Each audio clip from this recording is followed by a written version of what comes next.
Mumtaz TV bersama menegakkan sunnah. Alhamdulillahi Rabbil Alamin. Wabihi nasta'in ala umuri dunya din. Segala puji bagi Allah, Tuhan semesta alam. Dialah yang menciptakan. Dialah yang mengatur.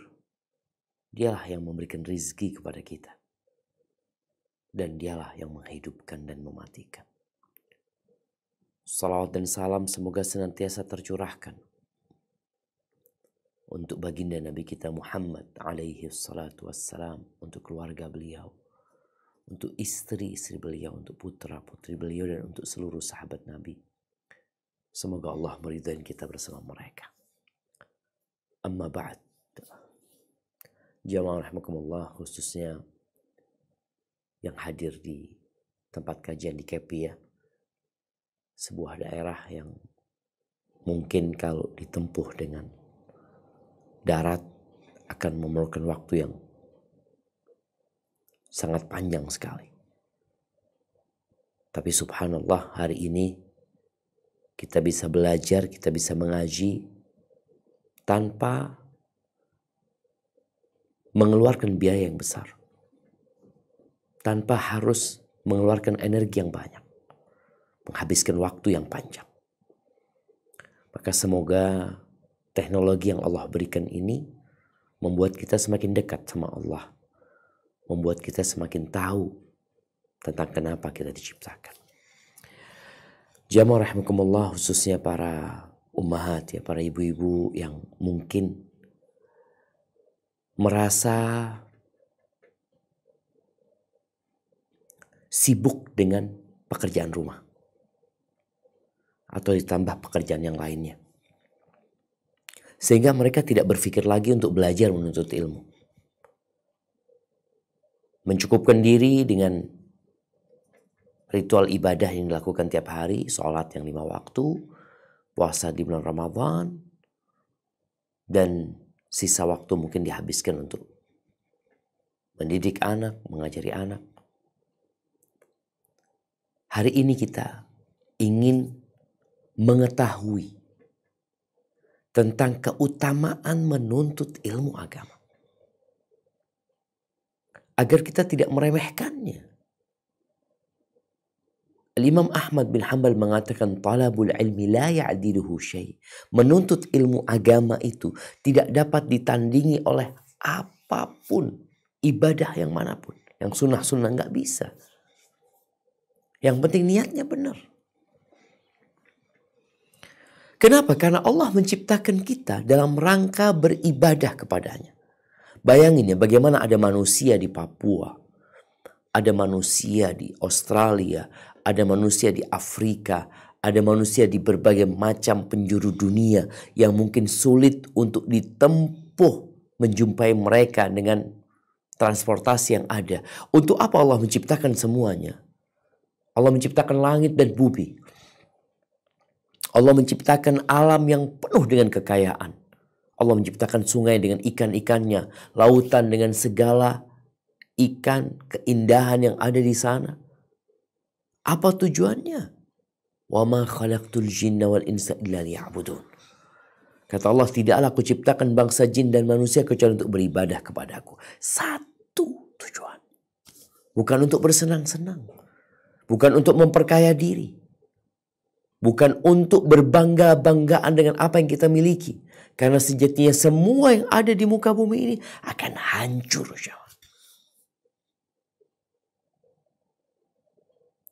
Iya, yang ada di muka bumi ini banyak menipu kita.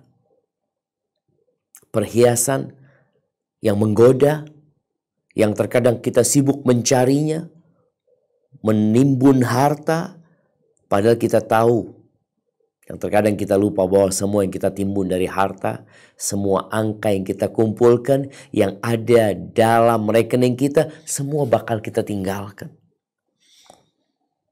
Maka kita harus belajar. Kenapa kita berada di tempat ini? Untuk apa dan kemana kita akan pergi? Kita tidak pernah mengajukan proposal untuk hidup di muka bumi ini. Tapi kita dilahirkan tanpa persetujuan kita. Lalu kita dikasih fasilitas dan segala kenyamanan. Tentunya di situ ada maksud dan tujuan. Al-Imam Ibnul Qayyim rahimahullahu ta'ala dalam kitabnya Tariqul Hijratain, beliau menyebutkan bahwa manusia tidak mungkin dapat mewujudkan peribadatan kepada Allah di dunia ini seperti atau sebagaimana yang Allah kehendaki, kecuali dengan dua perkara. Catat ini. Yang pertama apa? Bil quwwatil ilmiyah wal quwwatil amaliyah. Yang pertama dengan kekuatan ilmu. Yang kedua dengan kekuatan amal. Karena ilmu aja nggak cukup kalau nggak diamalin. Beramal tanpa ilmu akan menyesatkan. Maka dua kekuatan ini akan dapat mengantarkan manusia kepada perwujudan peribadatan yang sempurna. Kebanyakan kita adalah keturunan muslim. Kita bersyukur kepada Allah, ayah bunda kita muslim, sehingga kita hidup di lingkungan muslim. Tapi kita perlu belajar sebelum beramal. Makanya kekuatan ilmu dan kekuatan amal. Lalu beliau memberikan contoh nih. Apabila engkau ingin berangkat ke satu kota. Nih, kalau bicara teman-teman di KEPI ingin berangkat ke Merauke. Apa yang dibutuhkan? Yang pertama, engkau harus tahu jalan. Mau berangkat ke Merauke, kalau nggak tahu jalan gimana? Engkau harus tahu jalan.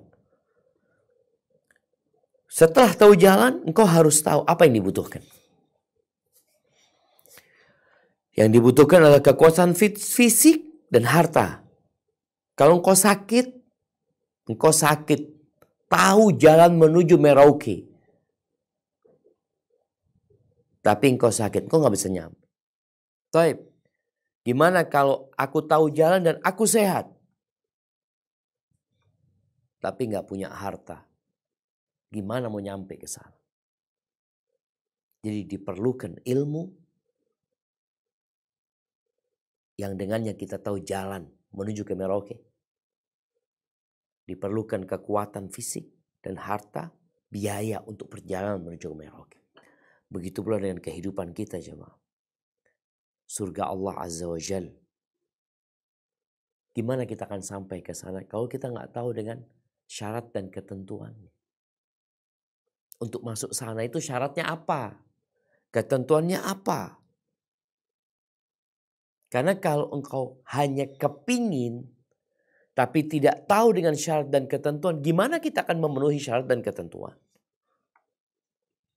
Syaratnya masuk surga adalah tauhidullah, mengikuti Nabi SAW, melaksanakan perintahnya, menjauhi larangannya. Baru kita mengamalkan hal itu dan insya Allah kita akan masuk surga dengan rahmat Allah Azza wa Jalla. Jadi ahibati fillah, ana akan sebutkan keutamaan ilmu agama.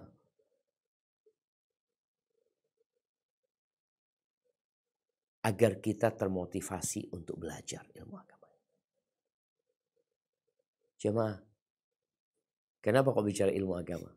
Rasulullah SAW itu kalau urusan dunia, beliau mengatakan kepada para sahabatnya, antum a'lamu bisyu'uni dunyakum. Kalian lebih berilmu tentang urusan dunia kalian.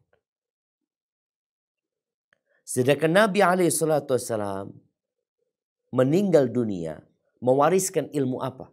Agama.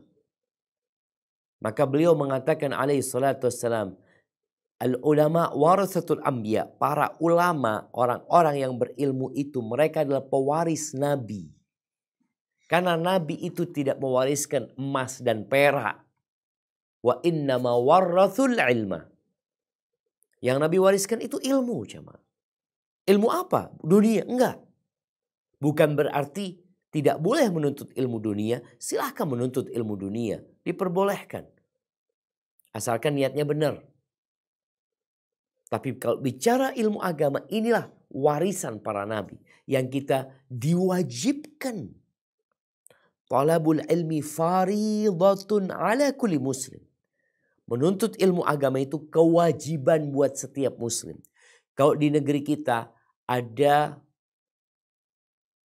apa ya? Ada program pemerintah wajib belajar umpamanya sampai kelas 9. Ini belajar apa? Belajar umum. Itu kewajiban yang diberikan oleh pemerintah umpamanya. Tapi ada kewajiban agama yang kalau kita tidak menjalankannya, maka kita nggak akan tahu jalan menuju surga. Oh, kita nggak pernah belajar. Abu Hurairah radhiyallahu taala anhu ketika beliau menjadi gubernur Madinah, beliau berangkat ke pasar. Bagaimana di pasar orang sibuk menawarkan barangnya. Ada yang sibuk menata barangnya. Ada yang sibuk menawar barangnya orang. Ada yang sibuk menghitung uang. Kita lihat bagaimana kesibukan orang di pasar. Lalu Abu Hurairah berteriak mengatakan kepada mereka, ma'ajazakum ya ahli suq. Betapa lemahnya kalian ini wahai penghuni pasar. Kumpul di penghuni pasar, ada apa ini? Kata dia. Itu di masjid lagi dibagikan. Ada pembagian apa? Lagi dibagikan pusaka Rasulullah SAW. Di masjid lagi dibagikan warisannya Nabi Muhammad SAW. Dan kalian di sini nggak ikut. Akhirnya penghuni pasar itu berduyun-duyun menuju ke Masjid Nabawi. Abu Hurairah nunggu di pasar. Karena tahu mereka akan balik. Ya, dapat beberapa waktu orang udah balik lagi ke pasar. Kata mereka, ya Abu Hurairah, kita nggak ngelihat ada yang dibagi di sana. Nggak ada pembagian apa-apa. Terus kalian ngelihat apa di sana? Ya kita ngelihat ada yang ngaji fikih, ada yang kajian ini, ada yang sedang sholat. Macam-macam dia sebutkan kondisi masjid. Orang sedang di masjid menuntut ilmu. Kata Abu Hurairah, dzaka mirathun Nabi SAW. Itu warisan Nabi SAW. Jadi kita sekarang yang sedang duduk menuntut ilmu, meninggalkan keluarga kita, meninggalkan rumah kita, datang ke majelis ilmu, kita sedang mengambil warisan Nabi Muhammad SAW. Ini mak-mak pulang memang gak dapat uang. Tapi dapat satu ayat. Dapat satu hadis. Yang dengannya dia membawa pulang sesuatu yang lebih indah daripada harta. Ahibati fillah. Kalau kita ngelihat dulu para ulama kalau belajar. Mereka harus meninggalkan keluarganya. Menempuh perjalanan berhari-hari yang lelah, meletihkan. Sekarang ini emak-emak tinggal duduk dengerin. Sebagian dengan handphonenya di rumahnya sudah bisa nonton. Allah berikan kemudahan, tapi sebagian kita tidak semangat untuk menuntut ilmu. Di surat Ali Imran ayat 18. Di surat Ali Imran ayat 18. Coba kita baca ayat ini. Nah.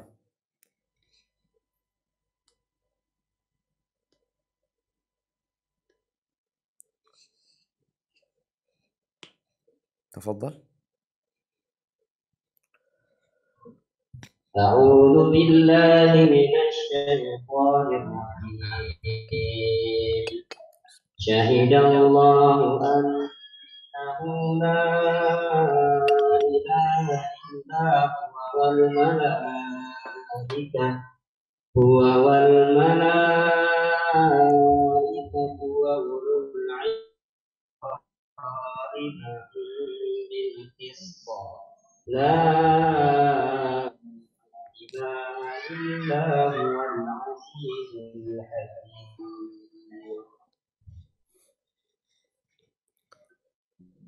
Nah, artinya?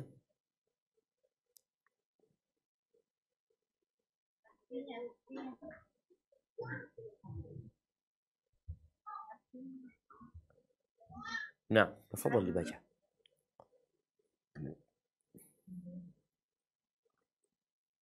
Allah menyatakan bahwasanya tidak ada Tuhan yang berhak disembah melainkan Dia, yang menegakkan keadilan Para malaikat dan orang-orang yang berilmu juga menyatakan yang demikian itu.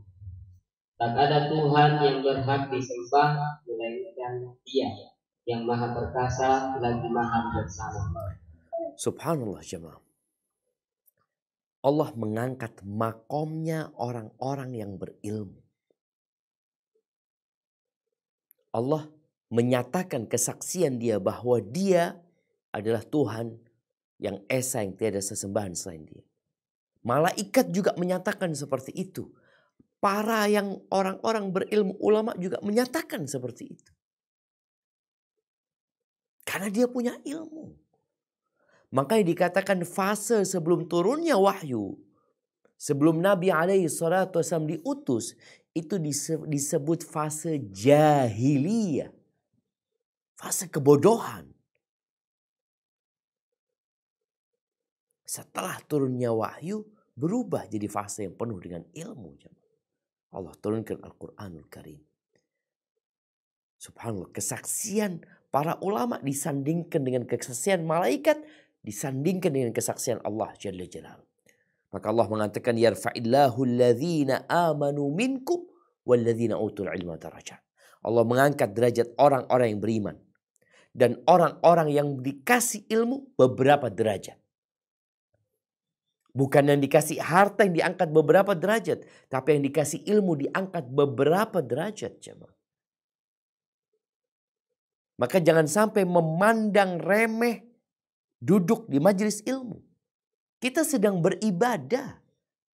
Kita duduk ini, jangan berpikir yang beribadah itu, yang sholat sunnah itu beribadah. Nuntut ilmu gak beribadah. Allahu Akbar.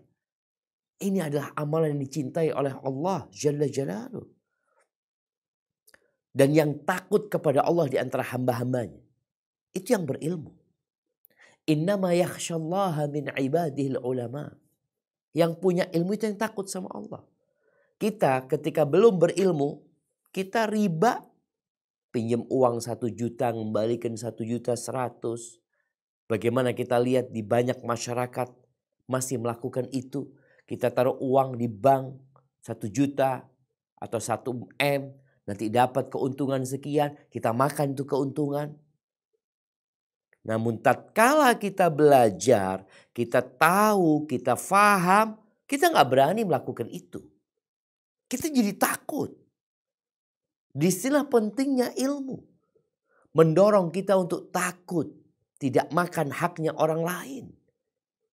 Tapi yang tidak berilmu, nggak urusan dia. Orang yang berilmu tahu dengan adanya surga dan neraka. Dan itu yang mendorong dia untuk tidak melakukan perbuatan yang dibenci oleh Allah Azza wa Jalla. Nih, sebagian emak-emak punya utang puasa Ramadan. Punya utang sejak dulu. Waktu SMA dia nggak bayar. Ketika dia kuliah nggak bayar. Menikah nggak pernah bayar utangnya. Dia anggap remeh. Tapi yang berilmu bayar. Takut dia. Allah akan hisab. Kemudian ahibati fillah. Tiap pagi Nabi SAW berdoa. Allahumma inni as'aluka ilman nafi'an wa rizqan tayyiban wa amalan mutaqabbala. Kita lihat ini doa Nabi SAW. Ya Allah, sesungguhnya aku memohon kepadamu. Apa yang pertama? Ilman nafi', yang diminta ilmu yang bermanfaat. Kalau bicara ilmu yang bermanfaat adalah ilmu yang mendekatkan kita kepada Allah, yang menjauhkan kita dari api neraka. Ilmu yang membuat kita jadi tahu halal dan haram, hak dan batil, sehingga kita menjalankan yang benar, menjauhi kebatilan. Minta ilmu yang bermanfaat, bukan hanya ilmu dunia. Ilmu dunia kalau tujuannya benar, insya Allah manfaat. Ilman nafi'an. Setelah itu warizqan thayyiban. Baru minta rizki Nabi. Yang pertama ilmu.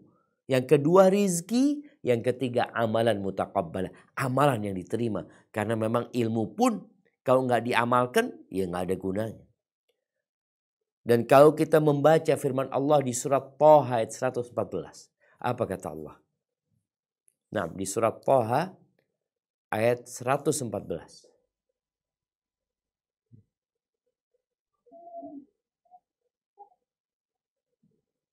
Nah, silakan dibaca.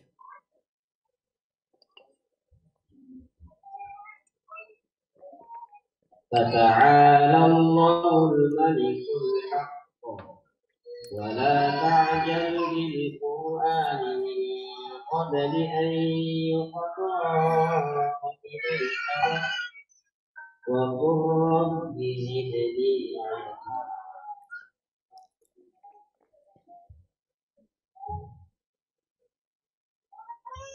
Maka maha tinggi Allah, Raja yang sebenar-benarnya, dan janganlah kamu tergesa-gesa membaca Al-Quran sebelum disempurnakan mewahyukannya kepadamu, dan katakanlah, ya Tuhanku, tambahkanlah kepadaku ilmu pengetahuan. Masya Allah. Tuh, Nabi SAW tidak diperintahkan untuk meminta tambahan kecuali tambahan ilmu. Wa qul rabbi zidni ilman. Katakan, wahai Tuhanku, tambahkan buat aku ilman.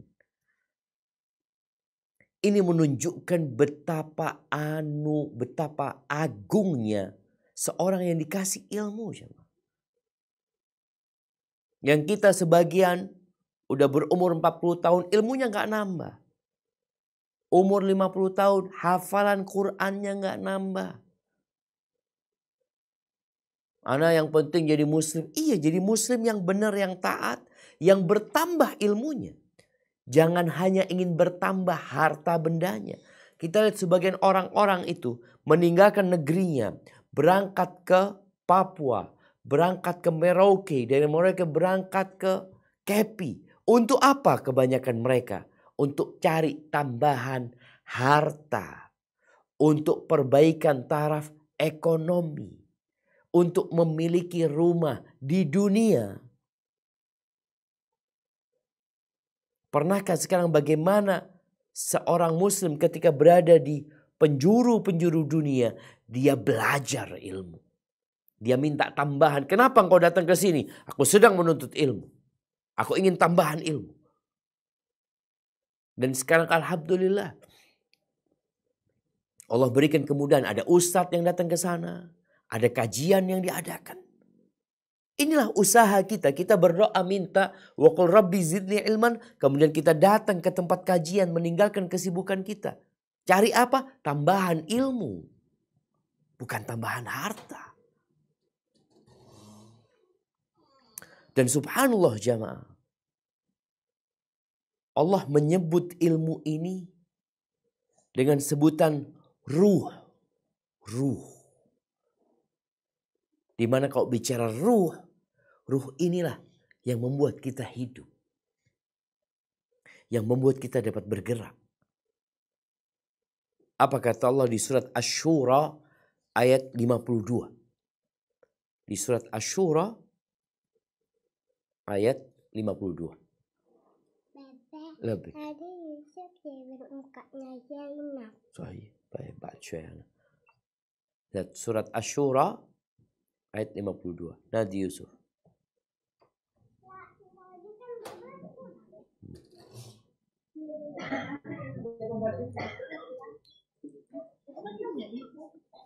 Nah, tafadhal. Surat Asy-Syura ayat 52.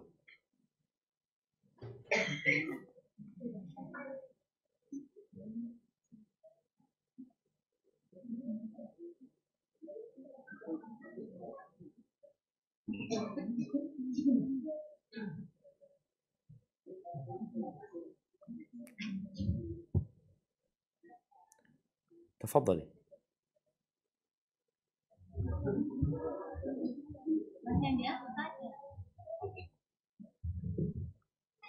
وكذلك أوحينا إليك روحا من أمرنا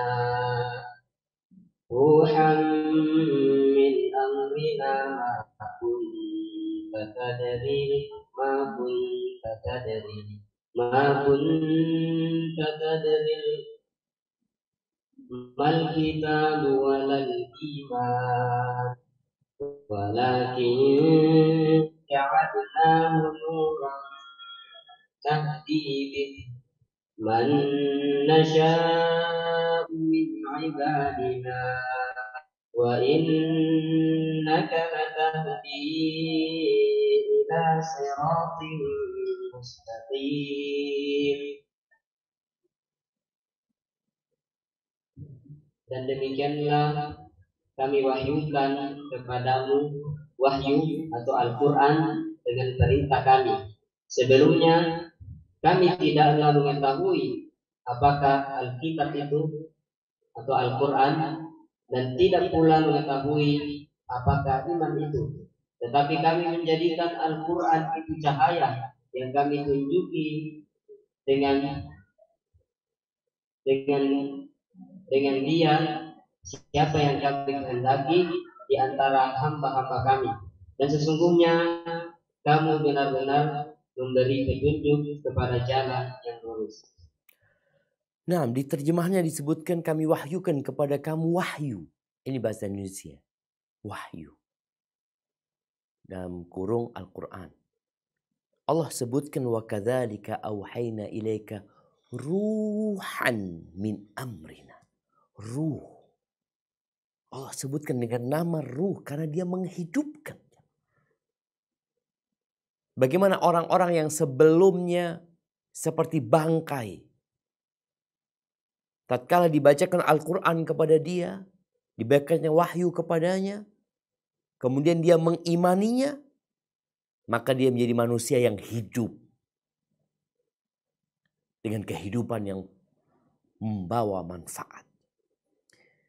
Jadi sekarang kalau kita bicara belajar, menuntut ilmu, mengkaji Al-Quranul Karim, kita sedang usaha menghidupkan diri kita. Ruh yang lemah, yang sakit, bagaimana menjadi kuat dan sembuh. Dan ahibati fillah, kita semua tahu orang yang berilmu dan tidak berilmu itu nggak sama. Cukup menjadi kemuliaan ilmu, orang itu nggak mau dikatakan bodoh, walaupun dia bodoh. Marah dia kalau dikatakan, hei bodoh, hei jahil, marah dia. Nggak suka dia dikasih gelar bodoh. Tapi nggak mau belajar. Maka cukup sebagai kemuliaan ilmu di mana seorang tidak mau dikatakan bodoh. Nggak sama jemaah. Antara orang yang berilmu dengan yang tidak berilmu. Sampai dalam dunia binatang pun nggak sama. Subhanallah ya. Di dalam Al-Quranul Karim. Allah ceritakan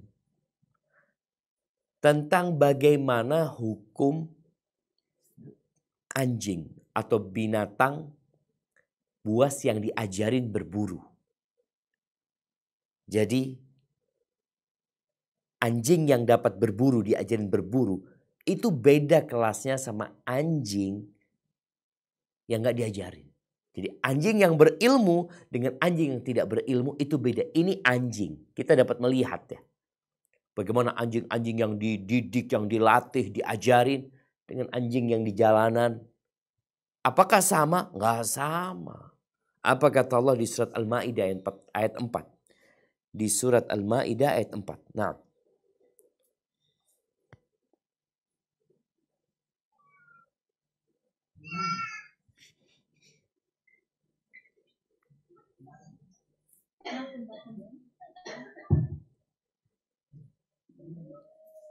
Yas'alunaka madza uhilla lahum qul uhilla lakum at-tayyibatu wa ma 'allamtum min al-jawarih mukallibina tu'allimunahunna mimma 'allamakumullahu fakulu mimma amsakna 'alaikum مما أمسكنا عليكم واذكروا اسم الله عليه واتقوا الله إن الله سريع الحساب.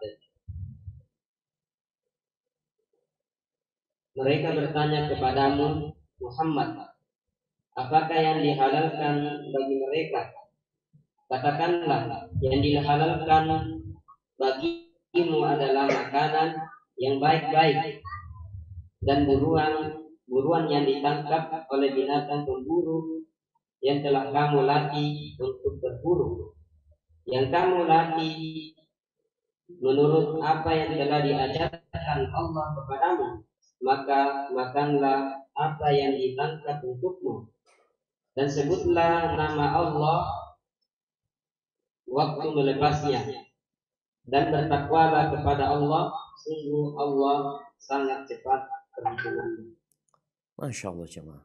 Jadi anjing atau binatang buas yang dilatih untuk berburu, lalu dia menangkap buruannya jadi halal jemaah. Berbeda dengan anjing yang nggak dilatih, yang nggak diajarin. Dia nangkap umpamanya kelinci, nggak halal dia. Apa yang membedakan? Ilmu. Kemudian kita malas mau belajar ilmu. Merasa ilmu itu bukan ibadah.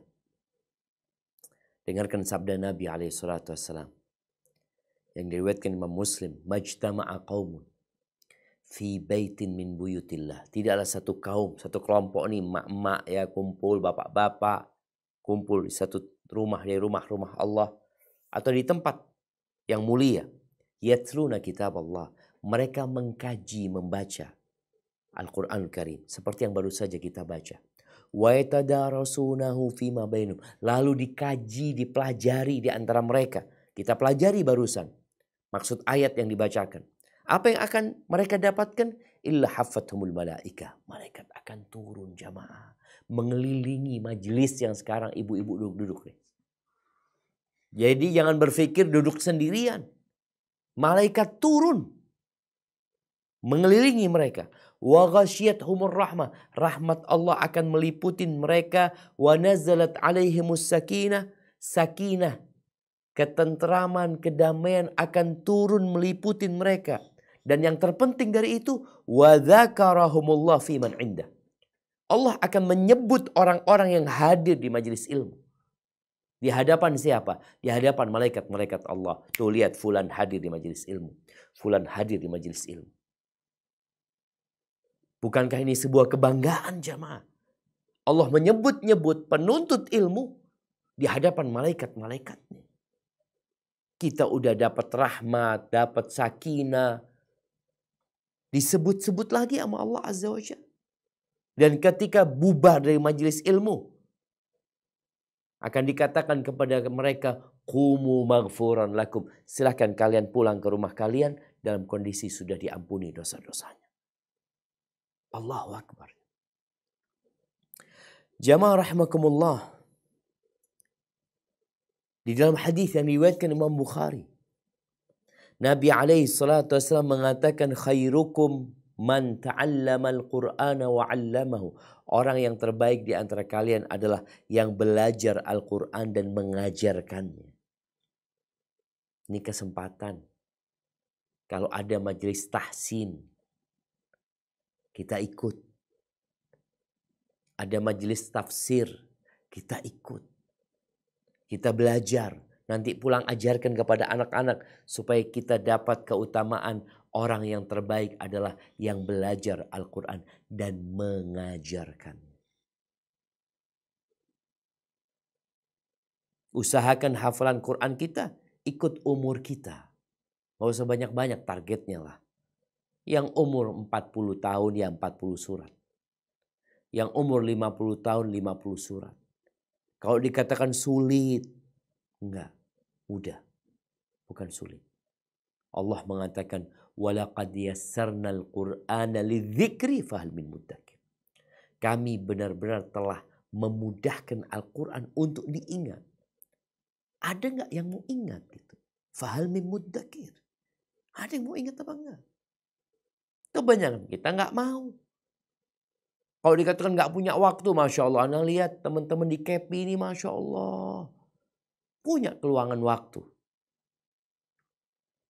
Tidak seperti mungkin yang di beberapa daerah yang dia sibuk, banyak tamunya, banyak kawannya. Tapi di KEPI sana Masya Allah. Habis maghrib sudah sepi. Maka ambil kesempatan itu untuk menambah ilmu. Tambah hafalan Qur'annya. Dan Nabi SAW mengatakan fadlul alim. Dalam riwayat Abu Dawud, keutamaan orang yang berilmu. Alal abid. Nih sekarang ibu-ibu ini lihat. Di antara ibu-ibu ada yang punya ilmu, ada yang ahli ibadah. Bagaimana perbandingan orang yang punya ilmu dengan orang yang ahli ibadah? Supaya kita tahu. Ahli ibadah ini ibadah untuk diri dia sendiri.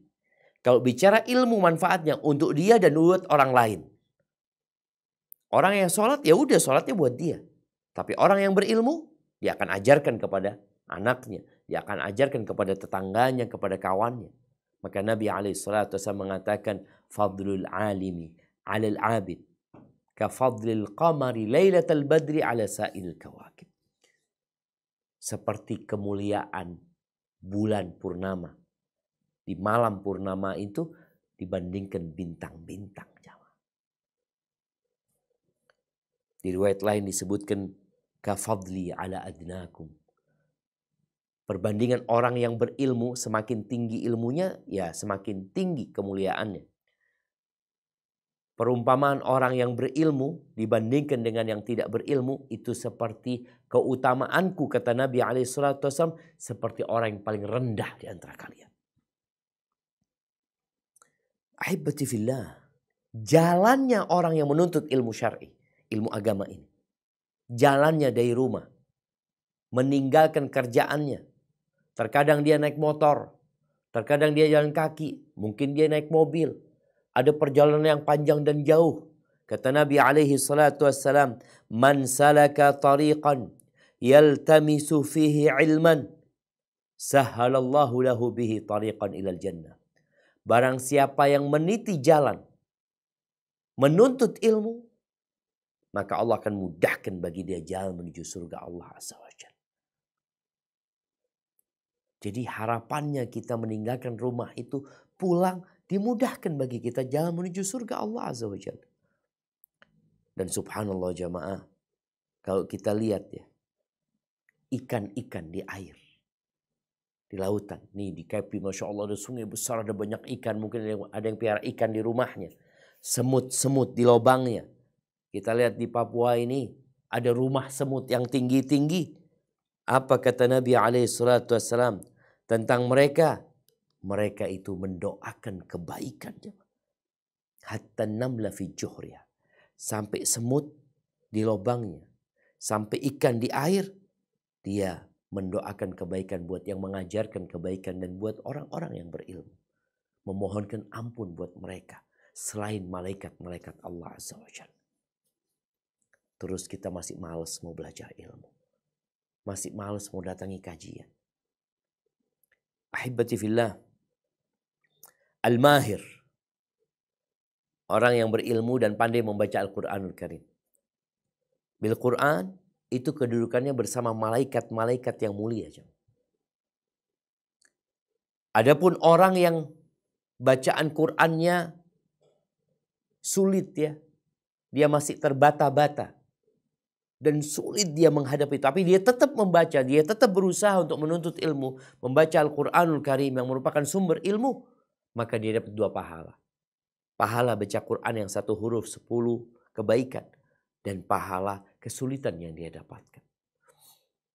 Kemudian jamaah, insya Allah apa yang kita pelajarin dari Al-Quranul Karim. Dari ilmu agama ini. Kalau kita amalkan dengan benar, insya Allah dia akan memberikan syafaat kepada kita pada hari kiamat. Dan ketika kita meninggal dunia, putus semua amalan kecuali 3. Salah satunya ilmu yang bermanfaat. Maka semoga kita dapat terus menuntut ilmu dan berdoalah selalu memohon kepada Allah agar kita dikasih ilmu yang bermanfaat. Dan kita juga berusaha untuk menyampaikan apa yang sudah kita pelajari kepada siapa? Kepada orang-orang yang ada di sekitar kita. Nabi SAW mengatakan, balighu anni walau ayat. Sampaikan dari aku walaupun 1 ayat. Jadi tugasnya nih emak-emak habis gini, apa yang didapat disampaikan kepada yang tidak hadir di majelis ini. Barakallahu fiik, mungkin itu yang dapat Anda sampaikan. Kurang lebihnya mohon maaf, mungkin kita masuk ke sesi tanya jawab. Nah, Anda kembalikan ke moderator. Jazakumullah khair.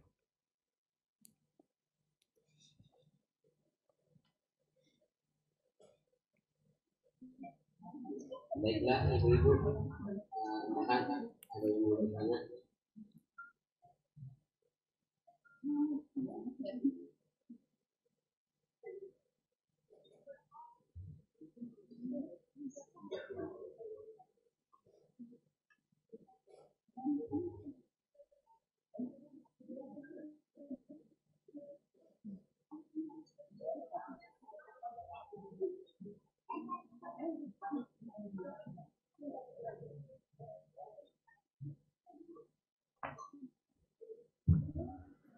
Nah, pertanyaan pertama. Assalamualaikum warahmatullahi wabarakatuh. Waalaikumsalam warahmatullahi wabarakatuh.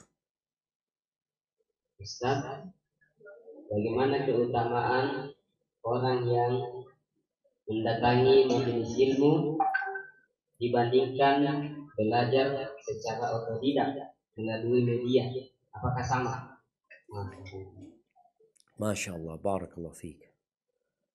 Kalau dikatakan sama, tidak sama ya. Tadi kita bicarakan bagaimana orang yang melangkahkan kaki meniti jalan, itu Allah akan mudahkan bagi dia jalan menuju surga.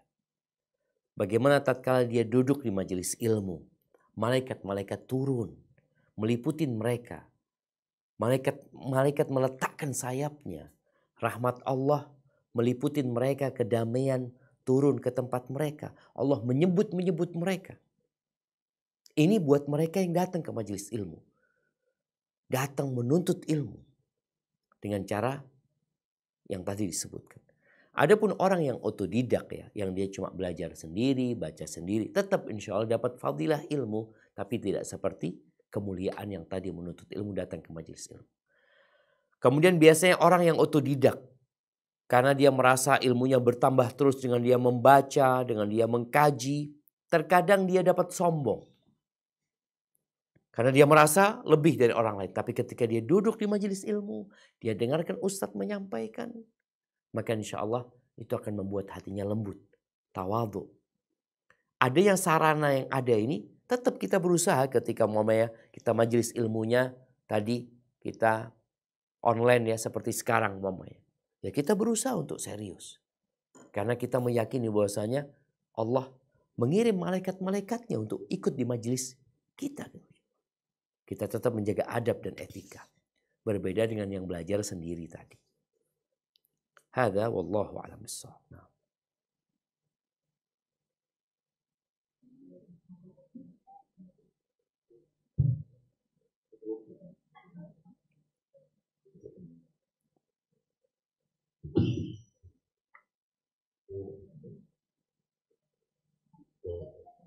Oke. Pertanyaan selanjutnya, adat atau cara yang baik dalam menuntut ilmu itu bagaimana Ustaz? Masya Allah, barakallahu fiik. Ya, kalau bicara adab menuntut ilmu, maka yang pertama adalah niat. Karena innamal a'malu binniyat. Amalan itu harus ada niatnya. Dan orang akan mendapatkan apa yang dia niatkan. Ketika Imam Ahmad bin Hanbal rahimahullahu ta'ala mengatakan menuntut ilmu itu ibadah yang tidak tertandingi dengan ibadah lain. Ini bicara ibadah sunnah ya. Apabila niatnya benar. Bagaimana memperbaiki niat? Niatkan ketika menuntut ilmu untuk mengangkat kebodohan dari diri kita. Jadi niat utamanya mengangkat kebodohan. Supaya anak tahu apa yang Allah inginkan dari anak. Kenapa engkau belajar? Anak kepingin tahu kenapa anak diciptakan. Anak kepingin tahu dengan aturan-aturan Allah Azza wa Jalla. Jadi mengangkat kebodohan dari diri kita. Setelah itu kita amalkan. Setelah itu kita mengangkat kebodohan dari diri orang lain. Karena jangan sampai ilmu itu berhenti di dada kita. Tapi bagaimana ilmu itu?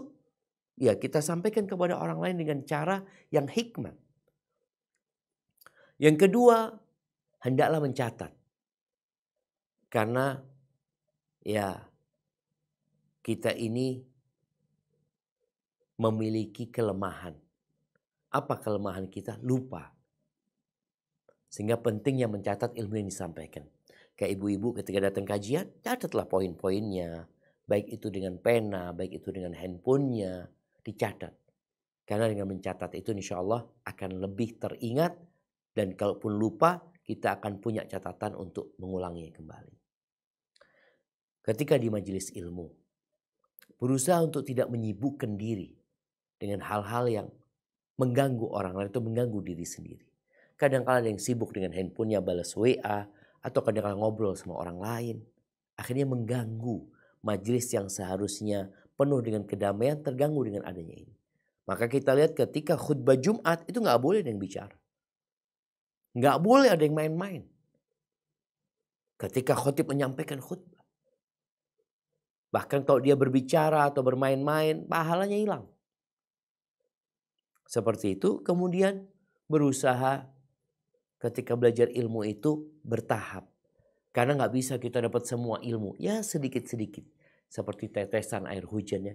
Kita kumpulin 1 tetes, 2 tetes, 3 tetes. Insya Allah lama-kelamaan akan menjadi banyak. Hadza wallahu a'lam bissawab.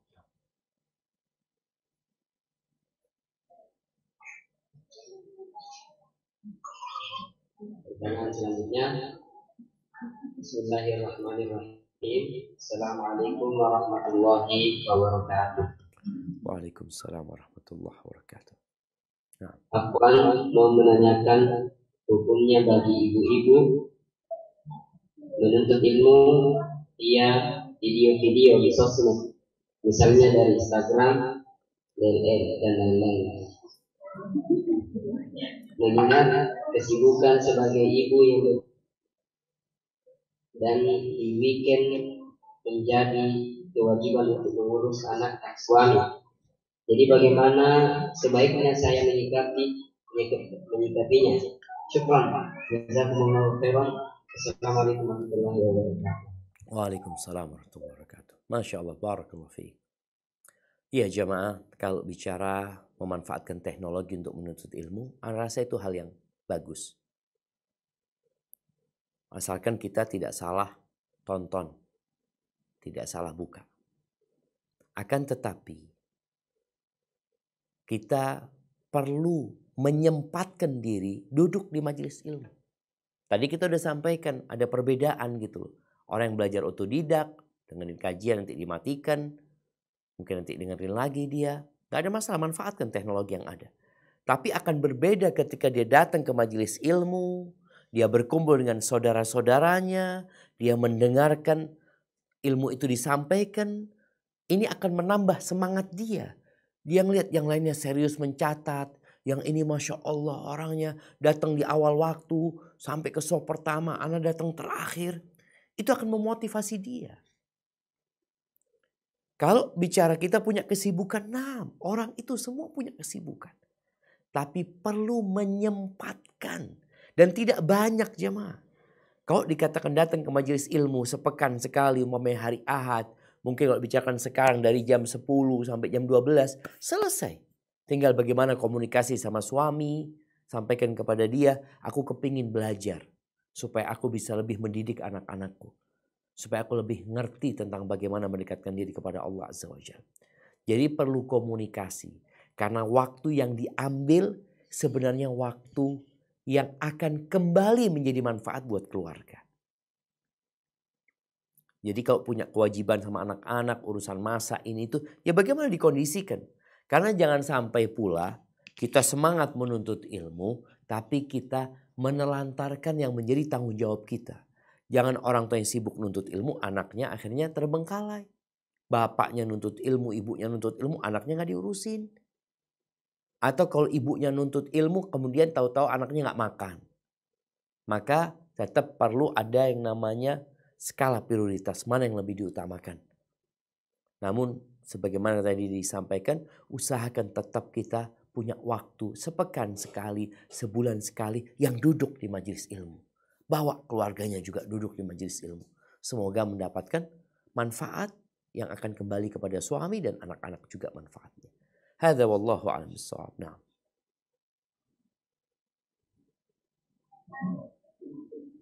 Masih ada ini Ustaz. Nah, ini pada katanya Ustaz dalam surah Al-Jum'ah ayat 9 yang artinya wahai orang-orang yang beriman, apabila telah disuruh untuk melaksanakan sholat pada hari Jumat, maka segeralah kamu mengingat Allah dan tinggalkanlah jual beli, dan demikian itu lebih baik bagimu jika kamu mengetahui. Nah, pertanyaannya, apakah wajib menutup toko pada saat sholat Jumat walaupun karyawan laki-lakinya telah pergi menunaikan sholat Jumat di masjid, sedangkan yang tetap di toko karyawan perempuan? Masya Allah, barakallahu fiik. Iya jemaah. Larangan untuk jual beli di hari Jumat itu adalah larangan untuk mereka yang punya kewajiban sholat Jumat. Untuk mereka yang punya kewajiban sholat Jumat. Sehingga kalau dikatakan karyawan di toko adalah perempuan, maka dia termasuk yang wajib meninggalkan perdagangan. Dia bukan termasuk yang wajib menuju ke masjid. Maka insya Allah nggak ada masalah. Tapi yang jadi masalah ketika nanti ada orang yang wajib sholat Jumat, tahu-tahu beli. Ada laki-laki datang. Maka di sini tugas kita tidak melayani mereka. Jadi ketika memang yang datang itu adalah orang laki-laki yang wajib sholat Jumat, maka pihak toko tidak melayani. Sampaikan ditulis di sana, kalau memang nggak mau ditutup tokonya, sampaikan di sana bahwasanya sedang sholat Jumat atau yang berkewajiban sholat Jumat tidak akan dilayani. Karena memang perintah untuk berangkat menuju ke masjid itu adalah perintah buat mereka yang laki-laki yang sudah balik, yang memang diwajibkan untuk sholat Jumat. Hadza wallahu a'lam bissawab. Ini mau tanya Pak Ustaz. Ya, silakan bertanya. Assalamualaikum warahmatullahi wabarakatuh. Waalaikumsalam. Saya mengaji, tapi saya tidak bisa menghafal Al-Quran. Bagaimana ini Ustaz? Syukran jazakumullah. Barakallahu fiik, ahibati fillah. Jadi insya Allah semuanya dikasih ingatan sama Allah. Namun ada yang kuat, ada yang lemah. Kalau dikatakan saya bisa ngaji tapi saya nggak bisa menghafal. Sebenarnya bisa, tapi mungkin sulit. Merasa sulit dia. Atau kemauannya lemah. Sekarang dengan adanya handphone kita itu tinggal ngulang-ngulangi sebenarnya. Karena hafalan itu adalah sesuatu yang diulang-ulang kemudian diingat. Maka nasihat ana buat yang merasa susah menghafal, nggak bisa menghafal bahasa dia mungkin, maka coba. Mamanya surat, dia mau menghafal surat At-Tariq. Ya udah, dia perdengarkan At-Tariq kepada telinganya. Was-sama'i wat-tariq, wa ma adraka mat-tariq, an-najmu tsaqib. Udah 3 ayat ini diulang-ulangi terus dia dengarkan. Nanti kalau sudah hafal, walaupun butuh waktu panjang Ustaz, nggak ada masalah. Ada orang yang harus diulangi 50 kali. Diulangi 50 kali. Dan ini sebuah kemudahan jemaah. Kalau tadi saya sampaikan bagaimana kita menghafal satu surat dalam setahun. Dalam 1 tahun. Artinya 350 hari lebih itu kita menghafal satu surat. Apa nggak mungkin? Mungkin lah insya Allah. Yang penting niat dan minta tolong sama Allah Azza wa Jalla. Ketika memang lemah, berusaha minta kepada Allah agar dikuatkan.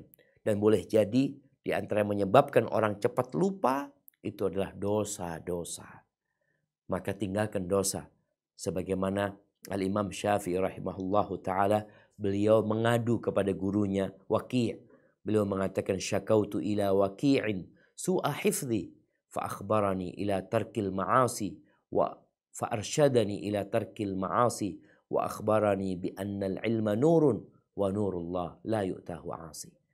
Ketika aku mengadu kepada Waqi', aku sulit menghafal gitu loh. Aku dikasih tahu tinggalkan kemaksiatan. Dia jelaskan bahwa ilmu itu cahaya, apalagi Quranul Karim.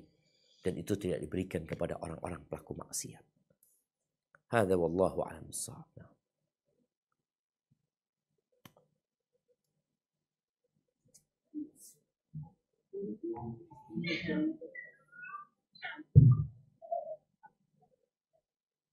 Pertanyaan selanjutnya, Afwan, Pak Ustaz, ilmuku masih pas-pasan.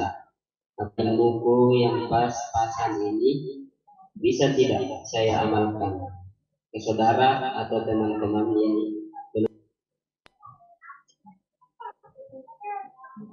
Masya Allah, barakallahu fiik. Ahibati fillah, yang merasa ilmunya masih pas-pasan berusaha untuk minta tambah ilmu. Seperti tadi perintah Allah kepada Nabi SAW, wa qul rabbi zidni ilman. Katakan, wahai Rabbku, tambahkan kepada aku ilmu. Beliau terus minta kepada Allah Azza wa Jalla karena kemuliaan ilmu ini. Kalau bicara bisakah kita amalkan, silahkan. Yang engkau ketahui, engkau sampaikan. Karena Nabi SAW mengatakan, balighu anni walau ayah. Sampaikan dari aku walaupun satu ayat. Artinya kalau kita punya ilmu cuma satu ayat, ya udah itu sampaikan. Yang satu ini. Tapi jangan ilmunya satu nyampein dua. Yang dua tambahan dari pikiran dia.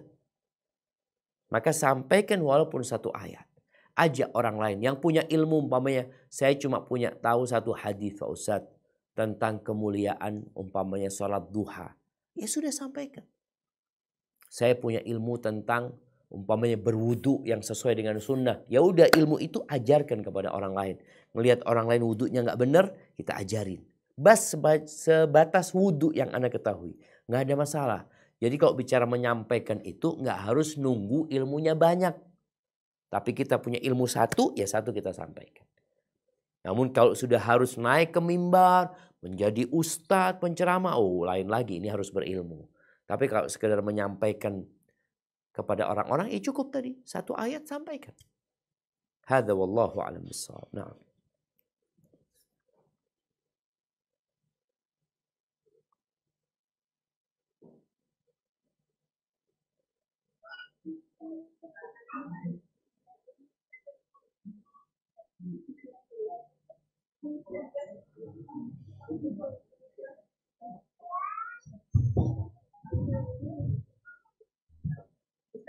Pertanyaan selanjutnya, Ustaz, bagaimana cara yang dilakukan agar mendapat kemudahan dalam menuntut ilmu? Barakallahu fiik. Naam ahibati fillah, kalau bicara bagaimana agar mendapatkan kemudahan ya dalam menuntut ilmu, ketahuilah bahwasanya yang mudah itu adalah yang dimudahkan oleh Allah Azza wa Jalla. Dan Allah dapat menjadikan yang sulit itu mudah kalau Allah menghendaki. Maka kalau bicara bagaimana, langkah pertamanya adalah berdoa memohon kepada Allah. Kita minta sama Allah Azza wa Jalla agar Allah memudahkan bagi kita menuntut ilmu. Pagi dan petang kita berdoa. Di waktu-waktu mustajab kita memohon. Kemudian yang kedua, kita perlu menumbuhkan semangat kita. Karena orang kalau semangat biasanya yang sulit jadi mudah. Gunung dia daki, lautan dia seberangi. Maka semoga dengan cara kita berdoa, kemudian kita tahu keutamaan menuntut ilmu, kita bersemangat, insya Allah kita akan mendapatkan kemudahan. Yang ketiga perlu kawan. Karena kawan ini akan mendorong dan memotivasi kita. Kayak kalau kita punya kawan yang gak suka nuntut ilmu ya kita bakal males. Tapi kalau kita punya kawan yang sungguh-sungguh, biasanya kita akan bersaing dengan dia atau paling tidak saling memotivasi. Hadza wallahu a'lam bissawab. Nah, sepertinya kita ini ke pertanyaan terakhir ya, karena kita mau sholat zuhur yang di sini. Nah,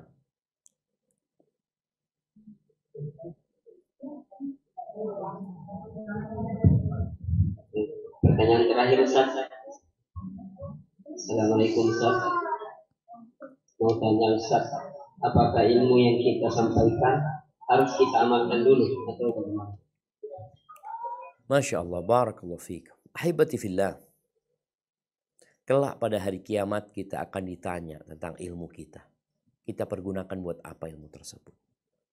Dan ilmu itu akan manfaat apabila diamalkan. Namun bukan berarti kita harus mengamalkan semua yang kita pelajari dulu baru kita menyampaikan. Kalian berbicara apa yang tidak kalian amalkan. Maka tugas kita bagaimana berusaha mengamalkannya. Kalau bicara yang wajib, bagaimana kita mengamalkan yang wajib. Yang haram, bagaimana kita meninggalkannya. Yang sunnah berusaha. Tapi kadang-kadang Anda nggak bisa mengamalkan sholat malam, Ustaz.